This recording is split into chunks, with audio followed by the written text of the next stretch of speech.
Pemirsa, mantan Menteri Koordinator Perekonomian Kwik Kian Gi meninggal dunia pada usia 90 tahun.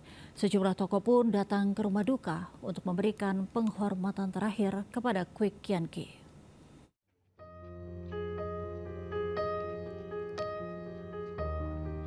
Berita duka datang dari mantan Menteri Koordinator Bidang Ekonomi dan Keuangan Industri tahun 1999 sampai 2000.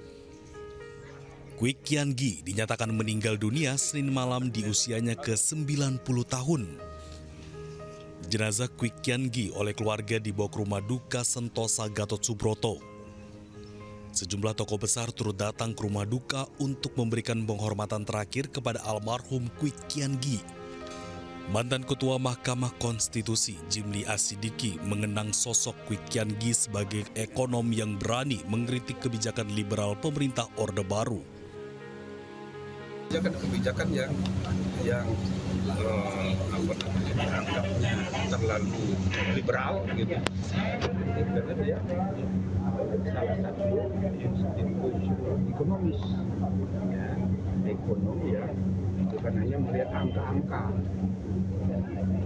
tidak kayak bankir yang hanya melihat angka-angka naik turun tujuan, tapi dia juga melihat aspek efektivitas pelembagaan ekonomi.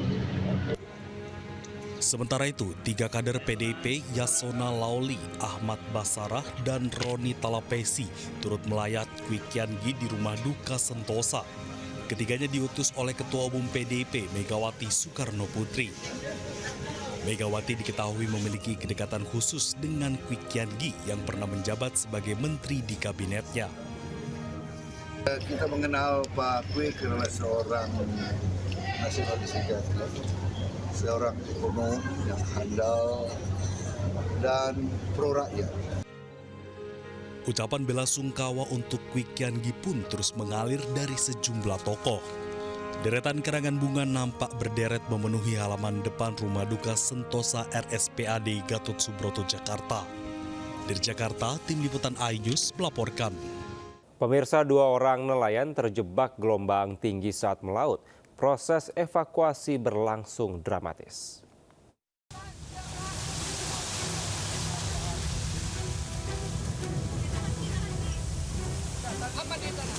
Sebuah perahu longboat milik nelayan mengalami mati mesin di perairan Gosong, Kabupaten Kepulauan Mentawai, Sumatera Barat. Tim SAR yang mendapati laporan langsung menerjunkan tim evakuasi ke lokasi. Proses evakuasi berlangsung dramatis lantaran dilakukan di tengah badai dan gelombang tinggi.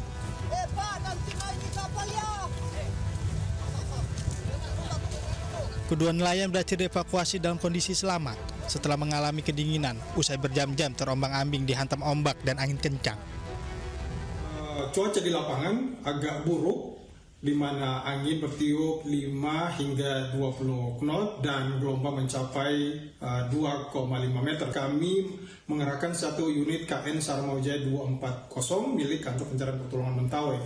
Kurang lebih 2,5 nautical mile arah selatan, korban kami temukan. Kedua korban berhasil dievakuasi ke dermaga Tua Pejat.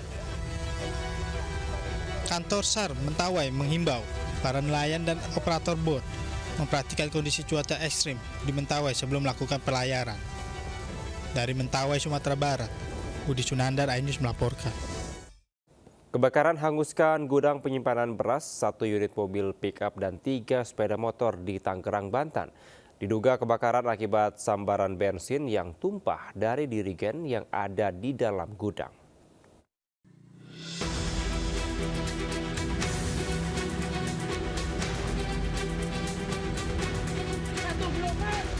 Kobaran api melahap habis sebuah bangunan gudang penyimpanan beras milik warga Pintu Air Kinjin di Kecamatan Batu Ceper, Kota Tangerang, Banten. Besarnya kobaran api membuat 1 ton beras, mobil pickup, dan 3 sepeda motor yang ada di dalam gudang hangus terbakar. Puluhan mobil dan personel pemadam kebakaran Kota Tangerang langsung dikerahkan ke lokasi. Kebakaran diduga bermula dari sambaran bensin dalam dirigen yang tumpah sehingga terjadi kebakaran hebat. Beruntung pada saat kebakaran tidak ada korban jiwa. Namun kerugian ditaksir mencapai ratusan juta rupiah. Dari Tangerang, Banten, Hasnugara Ainus melaporkan. Sementara balita luka parah setelah sebuah truk menabrak 2 mobil, 1 sepeda motor hingga bangunan toko di Jalan Raya Jepara, Melongo, Jawa Tengah. Dari hasil penyelidikan, polisi kecelakaan terjadi diduga akibat sopir truk kelelahan usai perjalanan jarak jauh dari Bali menuju Jepara.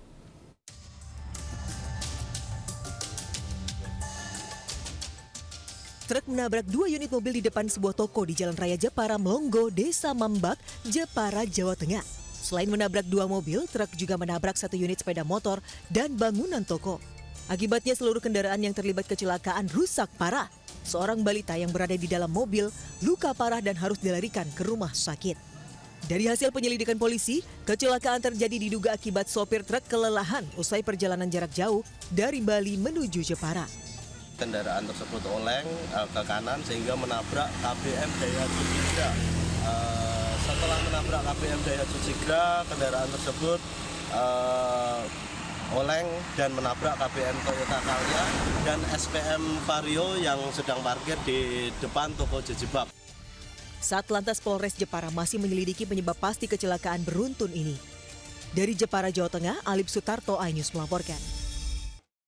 Diduga mabuk usai dugem, seorang pengusaha cuci sepatu tak mampu kendalikan laju kendaraan hingga nyemplung ke sungai. Meski mobil ringsek, sopir berhasil diselamatkan.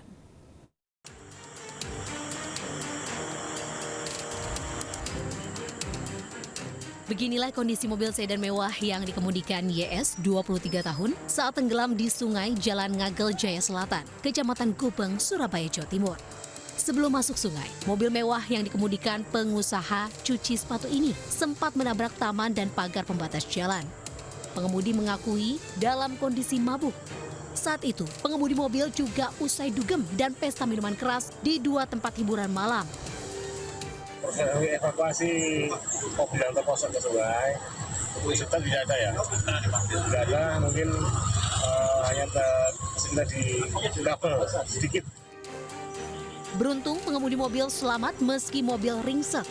Kini bangkai kendaraan diamankan di Mapolsek Gubeng. Dari Surabaya, Jawa Timur, Yuda Prawira melaporkan. Mobil pickup yang mengangkut rombongan emak-emak pengajian terbalik di Bangkalan, Jawa Timur. Para korban langsung dievakuasi ke puskesmas dan rumah sakit. Ada reng, kecelakaan papi reng.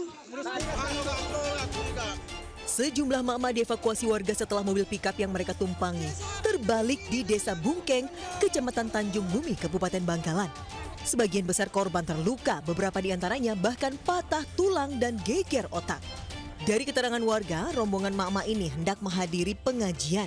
Diduga kondisi kendaraan tak layak jalan, sementara muatannya berlebih sehingga tak kuat saat melaju di jalan menanjak. Pickup akhirnya berjalan mundur dan terbalik. Para korban dievakuasi ke puskesmas serta RSUD Syarifah Ambami Ratu Ebuh, Bangkalan. Polisi mengimbau agar masyarakat tidak menggunakan mobil pickup untuk mengangkut penumpang karena kendaraan tersebut hanya diperuntukkan sebagai angkutan barang saja. Dari Bangkalan, Jawa Timur, Taufik Syahrawi Ainus melaporkan.